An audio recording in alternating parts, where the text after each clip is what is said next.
Og drop raslebøssen, hvis du vil støtte et godt formål. Gå i byen i stedet for at drikke en øl. En mand fra Odense har fundet en ret speciel måde at samle penge ind på.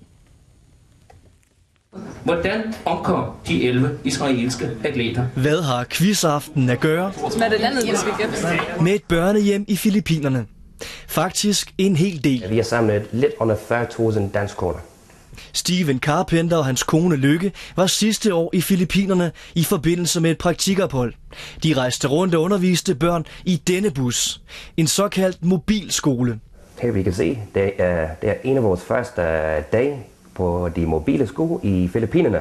Sidst på deres tur stødte de på The Family Care Center, et projekt rettet mod fattige børn mellem 3 og 5 år. At de får ligesom varmt tøj, de får varmt rent tøj, de får mad, at de får mælk, de bliver uddannet på engelsk. Så når de kommer på skolen, når de er omkring 6 år, at de har en god chance at blive en succes i skolen. Centeret tager sig af børn i løbet af dagen, hvor de ellers ville være henvist til gaden. Men centeret mangler penge, så Steven og Lykke besluttede sig for at hjælpe. Men ikke på traditionel indsamlingsmanér med en indsamlingsbøsse på gaden. Team Torsten? Hey!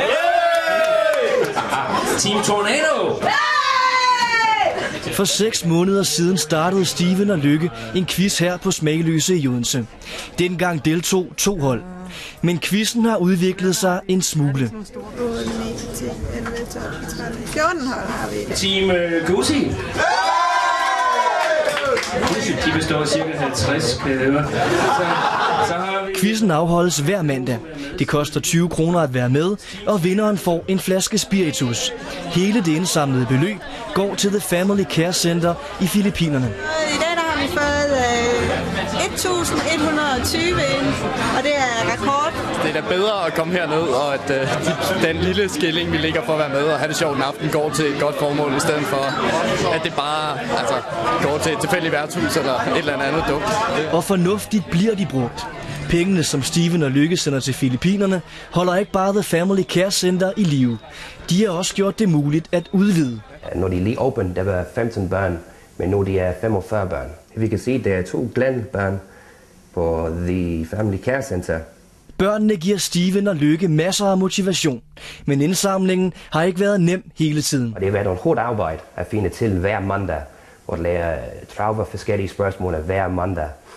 Og så at finde nogen, der sponsorer gevinster og få mennesker ind, det har taget rigtig meget af vores egen til. Evelyn Vanley, yes. Storm P er også god nok. Parret var derfor begejstret, da de fik hjælp fra uventet kendt. Stemmen fra TV2 Charlie, Paul Becker. Han var med til quizaften og tilbød sig som quizvært og spørgsmålsmager. Jeg tror, vi har spurgt dem om Berlinmurens fald 3 gange, og vi har stort set aldrig fået rigtig svar. I hvilke 2 amerikanske byer spillede Babe Ruth Major League Baseball? Og du siger New York?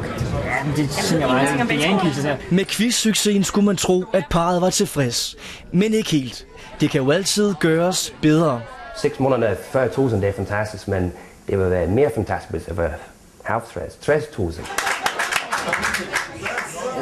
Og hvis du har fået lyst til at quizze, så foregår det som sagt hver mandag aften kl. 21 på den Smagløse Café i Odense.